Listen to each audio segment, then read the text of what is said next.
ॿोलीअ मां ज़ुल्फ़कार अली हालार मूजिब बज़म ग़ालिब मलकानी ख़ुदा जी वसंदी पारां दस्तूरी गॾिजाणी बहितरीन शाइर अब्दुल गफ़ूर छुटो जी सदारत पे थी।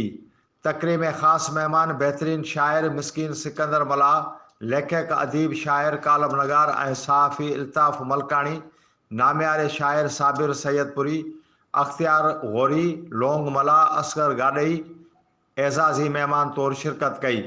तकरीब जी शुरूआत हमद बारी ताला सां कई। साईं इल्ताफ़ मलकानी भिटाई रहमतुल्लाह जी शाइरी ते तफ़सीली रोशनी विधी। शाइर रोशन ॾीपर पंहिंजी निकोर शाइरी पढ़ी। चाचे मिस्री जमाली लतीफ़ साईं जी चूंड शाइरी ॿुधाई। सुगड़ काज़ी बदर, सुगड़ मोहम्मद सलेमान जुणेजो, सुगड़ अली गुल रिंद ॾोर बेत ॿुधाया। जॾहिं त असगर गाॾई सुगड़ रागी प्यार अली प्यार उस्ताद नियाउसिन ख़ासकेली आरफाणा कलाम ॿुधाए वाह वाह कराए छॾी। रागी नज़ीर मला ऐं मुज़फ़र चांडियो जानण चन्न जी शाइरी पंहिंजे मिठड़े आवाज़ सां ॻाए ॿुधाई।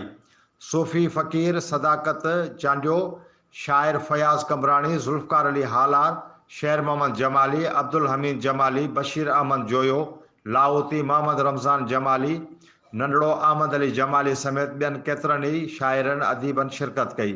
जॾहिं त गॾिजाणी जे सदर अब्दुल गफ़ूर छुटो पंहिंजी शाइरी तरन्नुम में ॿुधाई।